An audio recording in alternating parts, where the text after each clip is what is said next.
The problem with diets and weight loss programs. Slimming diets and programs give money and power to manufacturers while worsening health problems for users. Dieting can be broadly understood as any means that 1. Promises weight loss to overweight people, and 2. Is based on external control that is sudden, total, and time limited. Dieting encompasses many different diets, diet plans, and dietary principles, all of which essentially involve restrictive eating via external control. Restrictions can focus on the amount and/or type of food that is allowed and forbidden to eat, always separated by concrete, clear boundaries. Exercise and medication can also be used for dieting and weight loss when these means are prescribed to the user, whose task it is then to comply with the external program. The common features of these different means of dieting are psychological. A diet is an external program that is followed for a period of time in order to achieve weight loss. The user's role psychologically across the different means is to adhere to the program. It requires a high degree of motivation, self-control, and obedience from the user to be an adherent. Being on a diet also requires a high level of willingness to sacrifice freedom. It's the trade-off that happens in all diets. The user sacrifices some of their freedom in order to be rewarded with weight loss. The question that too few ask themselves is whether this sacrifice of freedom is beneficial or harmful. Countless scientific studies of overweight people on various diets speak for themselves.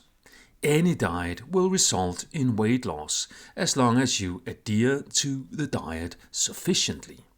When you stop the diet, your weight starts to rise back to your starting weight. This well-documented pattern is seen with both dieting as a diet plan and as a medication. The weight loss achieved on a diet is not maintained. Quite a few users gain even more weight after the diet than they lost during the diet.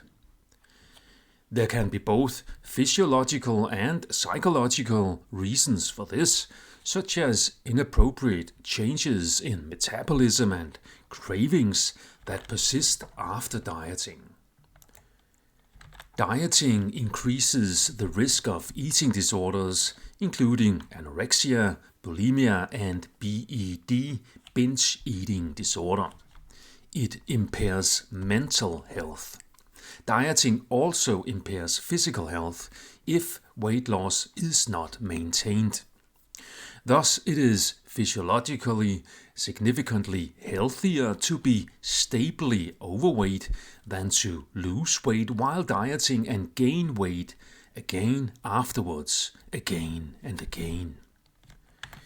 There is a simultaneous learning of helplessness from dieting, as they are all based on external control and suppression of self-determination. This learned helplessness can spread to other areas of life and health. The always certain effect of dieting is that there is a transfer of power and money from the individual to something external. This transfer also means that there are huge economic and political interests in maintaining the belief in dieting as a solution to obesity. This is reflected in research where there is a shocking lack of development and documentation of the effect of freedom-based holistic treatment of obesity.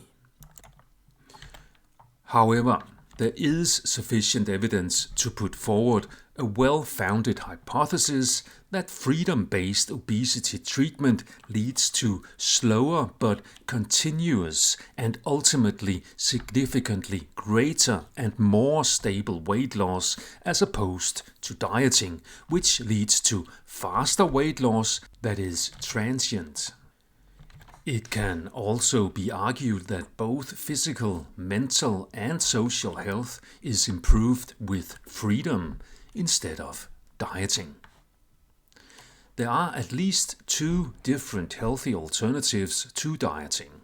One that focuses on health instead of weight loss, equilibrium, and another that focuses on both health and weight loss, small steps. These two alternatives both place greater importance on psychological factors for health than physical weight loss itself. Within this overall alternative weight loss paradigm, very different weight trajectories can result, depending on the specific methods and principles of teaching and guiding users. But it's always fundamentally about helping overweight people make the most of their freedom, including the freedom to eat the way they want. It's also always about letting go of the excessive, unrealistic control of body weight.